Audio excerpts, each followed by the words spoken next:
Hello there and welcome. Today I'm going to test out the pH of all the shampoos I own. For fun. Why do I care? Well, the pH scale goes from 0, very acidic, to 14, very basic, with 7 as neutral in the middle. While hair products with pHs higher than 9 can damage hair, hair products with pHs only slightly above the pH of your hair can have interesting effects on your hair. To explain why takes a little chemistry. Your hair is acidic because of all the amino acids and lipids in the structure.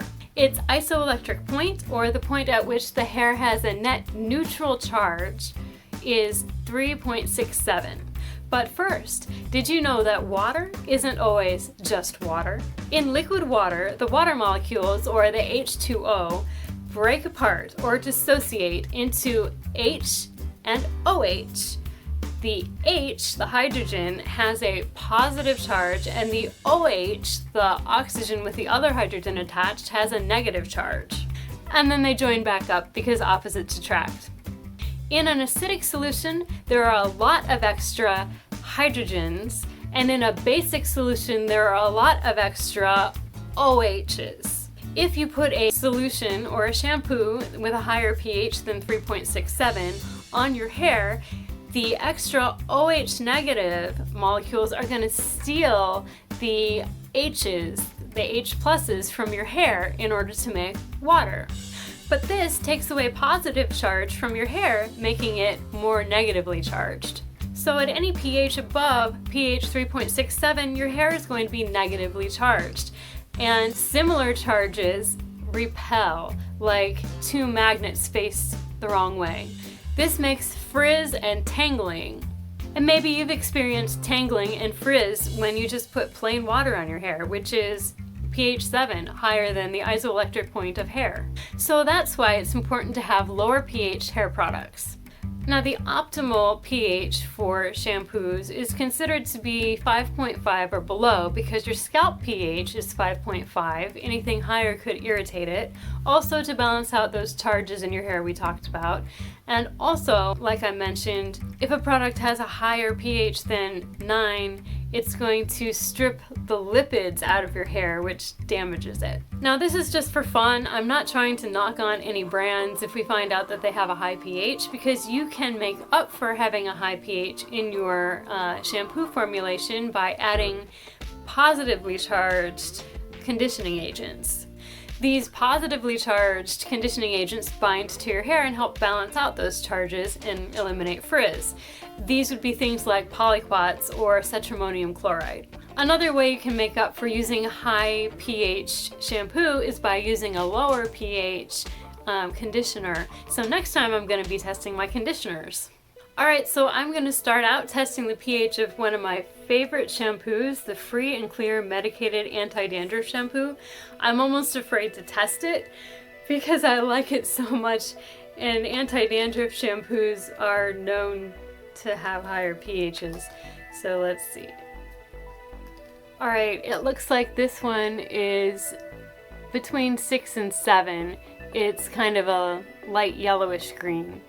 The next one I'm going to try is the Not Your Mother's Activated Bamboo Charcoal and Purple Moonstone Shampoo. Here we go.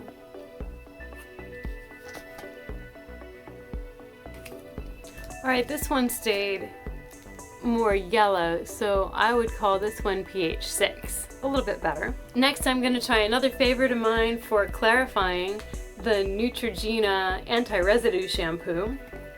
So here we go with this one.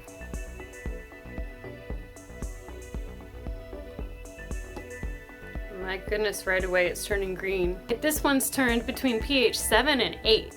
Next, I'm going to try Herbal Essences, Herbs and Mint. Here we go. Right, this one stayed pretty yellow. It's about pH 6. Next, I have the Trader Joe's Tea Tree Tingle Shampoo. And we'll see what this guy is. This one's turned just slightly orange, so I'm going to put it between 5 and 6, which is about perfect. Alright, I have this Head & Shoulders 2-in-1 men's sandalwood shampoo. This is my husband's shampoo. And since it's a 2-in-1 shampoo, it better either be below pH 5.5 or have a lot of conditioning agents in it. So this one turns the strip slightly green, pH 7, but it also has dimethicone and guar hydroxypropyltrimonium chloride and polyquaternium 76. So a lot of conditioning agents to make up for that higher pH. Okay, anybody wonder about dry shampoo? Let's check it out. It's cold. So this one's light orange. I'd put it in between 5 and 6. So that's a good pH for something you're spraying on your scalp. Next I have a curly girl favorite, the As I Am Coconut Co-Wash. Alright, this one's orange. It is kind of yellow orange. I'd call it pH 6. This also has a ton of conditioning agents. And the third ingredient is tetramonium chloride. Now let's try another dandruff shampoo. This is the Neutrogena T-Sal. Whoa, this one's turning orange right away. That really shouldn't surprise me because salicylic acid. So I'd call this one between 4 and 5. Last but not least, I have one of my favorite shampoos, the Live Clean Fresh Water Shampoo. Alright, this one looks like maybe between pH 5 and 6, maybe closer to 6.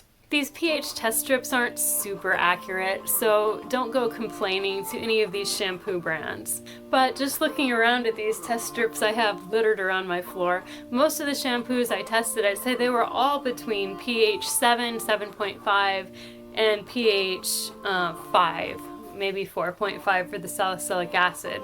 Thank you for joining me for this little experiment. I hope you enjoyed it, and as always, stay curly.